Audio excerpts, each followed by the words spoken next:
आज का टॉपिक है उत्तल दर्पण में बने प्रतिबिंब का निर्माण। इसके पहले हम लोग पढ़े थे अवतल दर्पण में बने प्रतिबिंब का निर्माण। तो उत्तल दर्पण में परावर्तक सतह क्या होता है, बाहर की ओर उभरा हुआ रहता है कि नहीं, उठा हुआ रहता है, ऐसे होता है। ये उत्तल दर्पण है और धंसे हुए भाग पर इसमें कलई किया गया, ठीक है। यहाँ पे हम ले लेते हैं किसको, प्रधान अक्ष को, और यहाँ पे बना लेते हैं अपना ध्रुव। ये आपका हो जाएगा मुख्य फोकस और ये हो जाएगा वक्रता केंद्र। कोई दिक्कत यहाँ तक? ये हो गया। इसमें सबसे पहले हाँ उधर ही रहता है। अब प्रकाश की किरण को इधर से भेजेंगे कि उधर से? इधर से, क्योंकि परावर्तक सतह यहाँ पे है कि नहीं। तो वस्तु इसमें दो स्थिति में रहता है। पहला स्थिति कहाँ जाएगा, अनंत पर, है कि नहीं, और दूसरा अनंत और ध्रुव के बीच, ठीक है। दो ही स्थिति में दो ही प्रतिबिंब इसमें बनता है। तो इसमें जो पहला होगा वो होगा कि जब वस्तु कहाँ पर हो, अनंत पर हो। चलिए, तो जब वस्तु अनंत पर होगा तो ध्यान दीजिए, अनंत पे होगा तो मान लीजिए अनंत से प्रकाश की किरणें आ रही है और ये हो गया आपका प्रधान अक्ष के समानांतर। इधर भी प्रकाश की किरणें आ रही है और ये हो गया आपका प्रधान अक्ष के समानांतर। थोड़ा सा और चौड़ा कर देते हैं, ये हो गया आपका। कोई दिक्कत? अब ये जो है प्रकाश की किरणों को फैलाता है, ऐसे जैसे ही टकराएगा परावर्तन तो होगा ना। ये प्रकाश का परावर्तन होगा कि नहीं होगा। ये देखिए प्रकाश का परावर्तन हो गया, आया इधर से, परावर्तित हो गया, वैसे रिटर्न चला गया, है कि नहीं। अब इसको क्या करते हैं हम, आभासी रूप से काट के, और कहाँ पे काटते हैं इसको, एफ पर, मुख्य फोकस पर, क्योंकि हमको पता है कि प्रधान अक्ष पर आती हुई प्रकाश की किरणें परावर्तन के बाद वो कहाँ पे जाती है, मुख्य फोकस पर जाती है। तो लेकिन यहाँ पे तो परावर्तन के बाद रिटर्न चला जा रहा है, लेकिन ये काल्पनिक बिंदुओं से मिलकर बनता है प्रतिबिंब, ठीक है।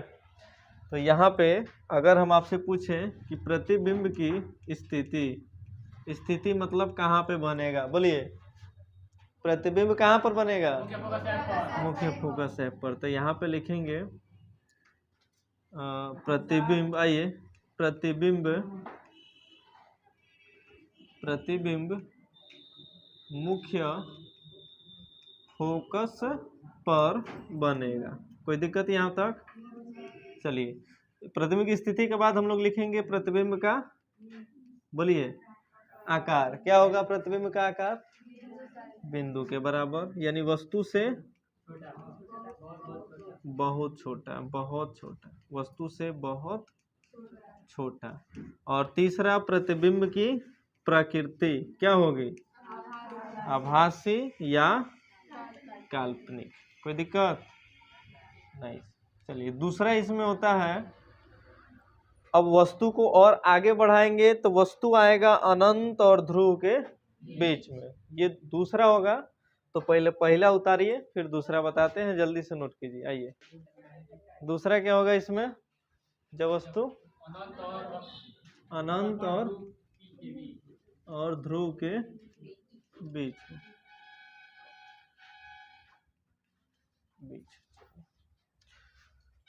चलिए,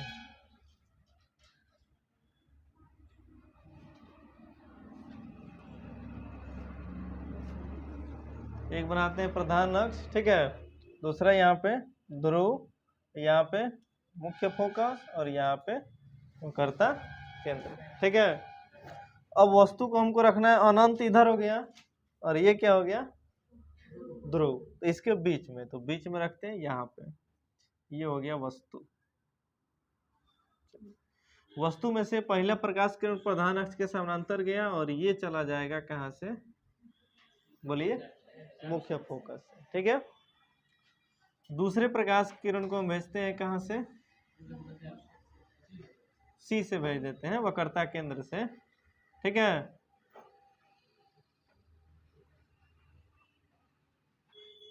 कहाँ से भेज देते हैं, यहाँ पे ऐसे भेज देते हैं, ठीक है। रिटर्न हो जाएगा, रिटर्न कर दिए यहाँ पे। ठीक है, मतलब ये प्रकाश किरण दर्पण से टकरा के परावर्तित हो जाएगी। इसको हम काल्पनिक रूप से यहाँ पे डॉट डॉट लाइन से खींच दिए कि मुख्य फोकस से जा रही है। यहाँ पे जब वक्रता केंद्र से भेजेंगे तो फिर ये रिटर्न हो जाएगी, तो आगे ये भी काल्पनिक रूप से डॉट डॉट लाइन से खींच दिए। ये दोनों आके कटा यहाँ पे, इसका इसको यहाँ पे बना देते हैं। ये ना है फिगर। प्रतिबिंब कहाँ पे बन गया? एफ के बीच। तो अगर आपसे पूछा जाए यहाँ पे प्रतिबिंब की स्थिति, चलिए स्थिति क्या होगा बोलिए? P और F के बीच। ठीक है, दूसरा आकार बोलिए? वस्तु से छोटा। और प्रकृति क्या होगा? आभासी होगा। तो यहाँ पे लिख देते हैं आभासी। कोई दिक्कत? नोट कीजिए, नोट कीजिए, जल्दी नोट कीजिए इसको। चिन्ह परिपाटी, ठीक है, क्या? चिन्ह परिपाटी। लिखिए टॉपिक।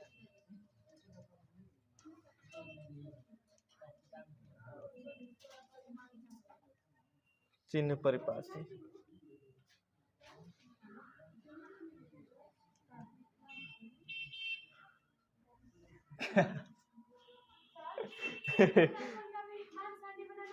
हाँ, उत्तल दर्पण का जो भी पढ़ा है ना, उसका मान सारणी बना लीजिएगा, जैसे अवतल दर्पण में बताए थे मान सारणी के लिए, उसी प्रकार से। ठीक है, अब थोड़ा खड़ा हो जाओ तुम, बोलिए। अगर ऑब्जेक्टिव क्वेश्चन में आ गया उत्तल दर्पण में कितना मतलब प्रतिबिंब बन सकता है?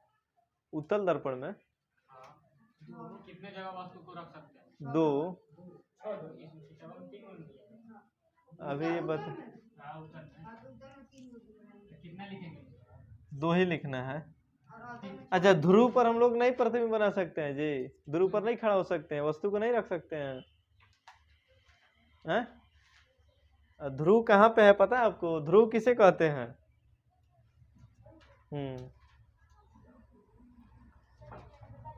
एक लाइन कहिए है तो बताएं क्या? एक के लाइन कहिए है, कॉपी बंद करके रखिए जिससे सलोनी देख ना पाए। हाँ, बंद करो कॉपी, बोलो।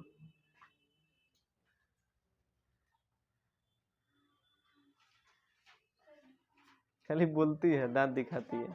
अब हाँ तो बोलो। पता ही नहीं है, ये तो ऐसे ही दिखने से ही पता चल रहा है कि नहीं, कि परावर्तक सतह के मध्य बिंदु को ध्रुव कहते हैं। हो गया, ये तो बच्चों वाला डिफिनीशन है। किस नहीं, कुछ नहीं, बोलिए किसे कहते हैं?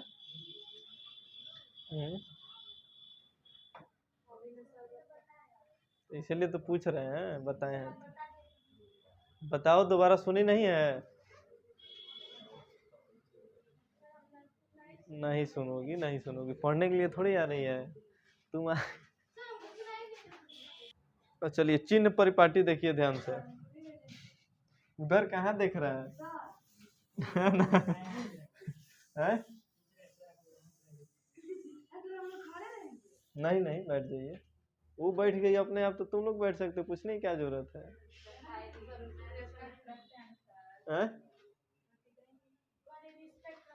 हाँ, ये तो बात है, करना चाहिए रिस्पेक्ट। देखिए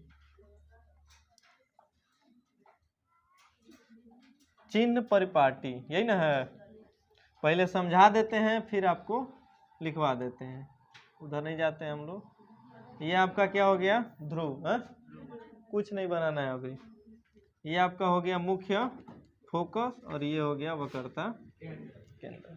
ठीक है, और थोड़ा सा ध्यान दीजिए, 3 चैप्टर जब मैथ में आप लोग पढ़े होंगे या पढ़ाया जाता होगा तो उसमें इस प्रकार से फिगर बनाया जाता है, ऐसे दिख रहा है कि नहीं इसमें? ठीक है, इसमें बोलते हैं एक्स ओ एक्स डैश, ये ना होता है वाई ओ वाई डैश, ये होता है मैथ में।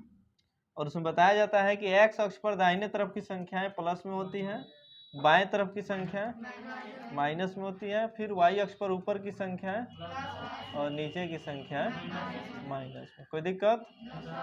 सेम इसी प्रकार से इसमें भी होता है। देखिए ऐसे कोई नहीं बताएगा जैसे पढ़ा रहा है, भले समझा दिया जाता है, इस पे समझा दिया जाता है, लेकिन चित्र बना के ऐसे नहीं समझ। अब इसको उठा के लेके आ जाइए इस पर, यानी इसको यहाँ पे बना दीजिए, बन गया देखो अक्ष। कहने का मतलब ये कि अब जो भी दूरी होगी, यदि इधर मेजरमेंट करना है हमको दूरी को, तो हम किस में लेंगे? क्योंकि देखिए इधर प्लस में है, इधर के ये हो गया आपका मूल बिंदु। अब मूल बिंदु से इधर की जितनी भी दूरी मेजर करेंगे वो हमेशा प्लस में होगा, लेकिन प्लस की स्थिति एक ही आता है इसमें, ठीक है ना। क्या बता रहे थे आप लोग? हाँ, इधर की जो दूरी होगा वो प्लस में होगा, लेकिन अवतल दर्पण में इधर दूरी एक ही लास्ट वाला प्रतिबिंब में आता है, जब प्रतिबिंब दर्पण के पीछे बनता है, तब हम लोग प्रतिबिंब दूरी मेजर करते हैं, तो वो प्रतिबिंब दूरी किस में आएगा? बाकी जितना भी आप प्रतिबिंब बनाए वो सब दर्पण के आगे आया है। तो दर्पण की सबसे पहला चीज तो आपको ये याद रखना है कि दर्पण की जितनी भी दूरियां मेजर करेंगे हम लोग कहाँ से? ध्रुव से। जैसे यहाँ पे मूल बिंदु से मापा जाता है, वैसे ही इसमें ध्रुव से मापा जाता है। तो अब जो प्रतिबिंब मान लीजिए आगे बन गया, जैसे मान के चलिए कि यहाँ पे प्रतिबिंब बन गया, सी पर ही ले लीजिए या सी और एफ के बीच ले लीजिए यहाँ पे, तो ये हो गया प्रतिबिंब की ऊंचाई। ऊंचाई भी होता है, मान लीजिए यहाँ पे वस्तु को रखें और यहाँ पे आपका वस्तु की ऊंचाई हो गया और ये प्रतिबिंब की ऊंचाई हो गई। प्रतिबिंब को हम लोग आई लिखते हैं, जिसको इमेज कहा जाता है। इमेज का मतलब प्रतिबिंब, और ऑब्जेक्ट का मतलब होता है वस्तु, जिसको हम लोग बिंब कहते हैं। यदि क्वेश्चन में कहीं बिंब भी आए, केवल बिंब, तब भी समझना है कि वो बिंब का मतलब वहाँ पे कह रहा है वस्तु। अब बिंब ही मिलेगा। एनसीईआरटी का जितना क्वेश्चन है कहीं वस्तु नहीं लिखेगा, कहेगा कि हम बिंब को सी और अनंत के बीच रखे हैं, तो ये मत सोचिएगा कि बिंब का मतलब प्रतिबिंब, ऐसा नहीं है। बिंब का मतलब वस्तु, और जहाँ पे प्रतिबिंब होगा तो वो प्रतिबिंब ही लिखेगा, ठीक है। तो कहने का मतलब ये कि प्रतिबिंब यानी बिंब को ऑब्जेक्ट कहते हैं अंग्रेजी में, और चित्र को, इमेज को आई से सूचित करते हैं, ठीक है। प्रतिबिंब को इंग्लिश में क्या कहते हैं? इमेज। प्रतिबिंब पढ़ाए होंगे तो उसमें लिखवाए होंगे। यानी प्रतिबिंब की ऊंचाई को हम लोग, एच का मतलब ऊंचाई, और किसकी ऊंचाई? प्रतिबिंब को, तो एच आई से सूचित करते हैं, ठीक है। और वस्तु की ऊंचाई को एच ओ से सूचित करते हैं, ठीक है। अब यहाँ पे देखिए क्या क्या आपको मिल रहा है। पहला प्रतिबिंब दूरी, यहाँ पे प्रतिबिंब बना है, प्रतिबिंब दूरी। दूसरा वस्तु दूरी, यहाँ पे वस्तु है, वस्तु दूरी। तीसरा प्रतिबिंब की ऊंचाई, और चौथा वस्तु की ऊंचाई। अब ये चार गो सिंबल आपको बताना है कि इसमें कौन प्लस में होगा और कौन माइनस में होगा। थोड़ा सा ध्यान दीजिए, समझ में आएगा। ये है हमारा प्रतिबिंब। तो दूरी और ऊंचाई दोनों अलग अलग चीजें हैं। तो दूरी जब भी मेजर करेंगे कहाँ से मेजर करेंगे? ध्रुव से। ध्रुव से प्रतिबिंब दूरी इधर जाएंगे ना दूरी मेजर करने के लिए, तो किस में होगा? ये माइनस में। तो हमको पता चल गया कि प्रतिबिंब दूरी जो है वो किस में होगा? माइनस में, ठीक है। दूसरा वस्तु दूरी भी मेजर करने के लिए इधर ही आना पड़ेगा, तो वस्तु दूरी भी किस में होगा? माइनस में। एक और चीज इसमें याद रखिएगा, वस्तु दूरी हमेशा माइनस में होता है, हमेशा, वो कोई भी दर्पण हो। अब बिना सोचे उसके आगे माइनस लिख लीजिए। वस्तु दूरी हमेशा माइनस में होता है, ठीक ठीक है ना। क्योंकि इधर ही रहता है ना वस्तु, प्रतिबिंब भले उधर बने चाहे इधर बने, हमेशा वस्तु को इधर ही रखते हैं। तीसरा आता है हमारा प्रतिबिंब की ऊंचाई। प्रतिबिंब की ऊंचाई बताइए, प्लस में होगा कि माइनस में? माइनस में होगा, इधर माइनस में है, ठीक है, तो माइनस में हो जाएगा। और वस्तु की ऊंचाई बोलिए, बोलो। प्लस में, क्योंकि ऊपर है ना, और ऊपर की संख्याएं देखो किस में है, तो प्लस में हो गया। ये हो गया अक्ष पर पढ़ने के लिए। अक्ष को रखिए और समझ लीजिए। अगर आप अक्ष को भूल जाते हैं तो दूसरा भी नियम है इसका। अब नियम कैसे याद रखना है? पहला नियम है कि आपतित किरण की दिशा में, ये है जब इसको भूल जाते हैं तब, उस स्थिति में आप इसकी सहायता से दूरी को लिख सकते हैं, प्लस में होगा कि माइनस में होगा। देखिए उसको भी लिख के बता देते हैं। यही चीज एकदम सेम आएगा, जो प्लस में था वो प्लस में आएगा, जो माइनस में था माइनस में आएगा। देखिए कैसे, आपतित किरण की दिशा में, ठीक है ना, मापी गई दूरियां मापी गई दूरियां किस में होती हैं? प्लस में होती हैं। यानी कहने का मतलब ये कि जब हम वस्तु को यहाँ पे रखते हैं तो किरण को ऐसे ही ना भेजते हैं। तो ये है आपतित किरण, यानी किरण आ रही है, परावर्तन के बाद ना ऐसे मुख्य फोकस से जाती है, तो ये परावर्तित किरण हो गया। ये कौन सी किरण है? यानी आपतित किरण की दिशा में, यानी जब भी दूरी हम ऐसे मेजर करेंगे, क्योंकि आपतित किरण की दिशा तो ऐसे है, तो जब भी दूरी हम इस दिशा में मेजरमेंट करेंगे तो वो हमेशा किस में होगा? प्लस में होगा। ठीक है, ये पहला नियम। दूसरा, अब इसी को पलट लीजिए आपतित किरण की विपरीत दिशा में। जैसे आपतित किरण की दिशा ये है तो विपरीत दिशा क्या होगी? ये हो गया। तो आपतित किरण के विपरीत दिशा में मापी गई दूरियां किस में होती हैं? माइनस में होती है। दूसरा चीज। तीसरा, प्रधान अक्ष के, प्रधान अक्ष ये है, ये न है, प्रधान अक्ष के ऊपर की दूरी या ऊंचाई, ऊपर की ऊंचाई किस में होता है? प्लस में, और नीचे की ऊंचाई माइनस। हो गया।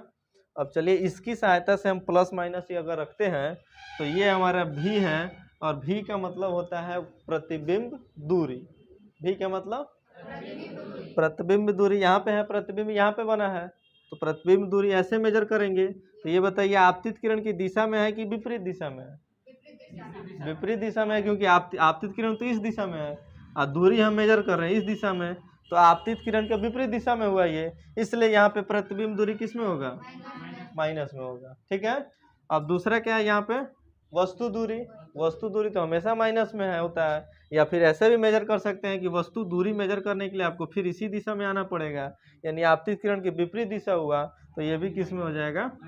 माइनस में। अब यहाँ पे बताया गया है कि प्रधान अक्ष के ऊपर की जो ऊंचाई होती है वो प्लस में होती है, तो यहाँ पे वस्तु की ऊंचाई प्रधान अक्ष के ऊपर है इसलिए प्लस में है, और ये प्रधान अक्ष के नीचे है, नीचे वाला ये प्लस में, और ये हो गया। इसके पीछे भी यही आया था।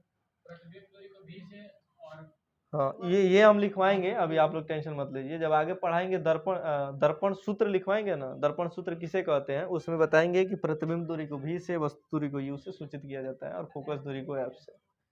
फोकस दूरी, हाँ फोकस दूरी भी इसी में समझ लीजिए, फोकस दूरी छोड़ दे रहे हैं। फोकस दूरी ये है, यानी फोकस दूरी इधर ही मेजर कीजिएगा, ये भी किस में होगा? यहाँ पे दो चीजें, अवतल दर्पण की फोकस दूरी प्लस में होता है, सॉरी माइनस में, और उत्तल दर्पण की फोकस दूरी, क्योंकि उसका फोकस दूरी उधर होता है और उधर मेजर करेंगे इस दिशा में, तो वो किस में हो जाएगा? ये भी एग्जाम में कभी कभी पूछता है। वक्रता केंद्र नहीं है, वो करता है त्रिज्या। हाँ, वो करता है त्रिज्या भी इसमें माइनस में, और उत्तल दर्पण में प्लस में। ये दो, यही 5 गो आता है बस, दूसरा कुछ नहीं। 5 गो नहीं, 6 गो है, 1 2 3 4 5 6 बस। है समझ में? यही चिन्ह परिपाटी। अब इसको हम लोग लैंग्वेज में लिखेंगे। क्या? पी ध्रुव है तो मूल बिंदु है, उसका कोई बिंदु थोड़ी होगा। अब हम पूछे मूल बिंदु का बताओ सिंबल, होगा? कुछ नहीं होता है, प्लस माइनस कोई प्रभाव नहीं होता, जीरो होता है कि नहीं? तो वैसे ही यहाँ पे भी ध्रुव पर कोई सिंबल नहीं होता है। आया समझ में इतना? तो अब हम लोग इसको हिंदी में लिखेंगे, इसलिए आप लोग अब नंबरिंग दे दे के लिखिए, 1 नंबर में लिखिए। चिन्ह परिपाटी लिख लिए हैं, ठीक है। 1 नंबर में लिखिए, दर्पण की सभी दूरियां ध्रुव से मापी जाती हैं। बोर्ड पे लिख दे क्या? बोर्ड पे लिख दें?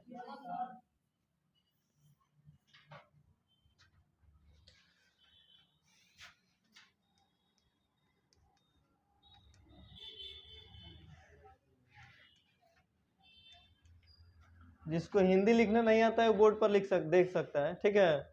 दर्पण की सभी दूरियां ध्रुव से मापी जाती है। ये हो गया आपका पहला चिन्ह परिपाटी का पहला नियम। दूसरा, आपतित किरण की दिशा में मापी गई दूरियां धनात्मक तथा विपरीत दिशा में मापी गई दूरियां मापी गई दूरियां ऋणात्मक होती है। चलिए जल्दी जल्दी नोट कीजिए, अभी मिटा देंगे हम, ज़्यादा टाइम नहीं लेंगे। ऋणात्मक होती है। तीसरा, प्रधान अक्ष के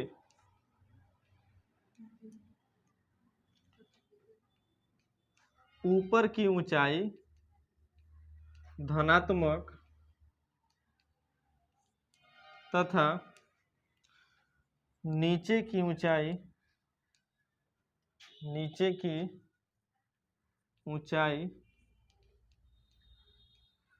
ऋणात्मक होती है। ये हो गया आपका 3 नियम। जल्दी से इसको नोट कीजिए या फिर स्क्रीनशॉट लीजिए, आगे बढ़ते हैं हम लोग। अब इसको चित्र पर बता देते हैं, अवतल दर्पण में और उत्तल दर्पण दोनों में, ठीक है। तो ये देखिए अवतल दर्पण के चित्र पर ध्यान दीजिए। यहाँ पे हम बना दिए प्रधान अक्ष, ठीक है। ये हो गया मुख्य फोकस और ये हो गया वक्रता केंद्र, ठीक है। तो यहाँ पे सिंबल की सहायता से बता देते हैं कि जब भी आप दूरी इधर मेजर कीजिएगा इस साइड, तो वो किस में होगा, प्लस में, क्योंकि आपतित किरण की दिशा में है। और जब दूरी आप विपरीत साइड मेजर कीजिएगा तो वो हो जाएगा किस में, माइनस में, ठीक है। जब अक्ष के ऊपर दूरी मेजरमेंट कीजिएगा तो वो होगा किस में, और जब अक्ष के नीचे दूरी मेजर कीजिएगा तो वो होगा माइनस में। इसको फिगर में बना लेना है आपको, ठीक है। उसके नीचे मतलब प्लस में हाँ एक ही प्रतिबिंब दूरी प्लस में, एक ही प्लस में होगा। प्रतिबिंब लास्ट वाला एक बनता है उधर, तो उसको ऐसे मेजर करते हैं, बाकी सब प्रतिबिंब दूरी माइनस में होगा, ठीक है। हाँ फिगर बना लीजिए इसमें उसके नीचे, ठीक है। और इतना ही रहने देते हैं, फिर इसके आगे कल हम लोग पढ़ेंगे।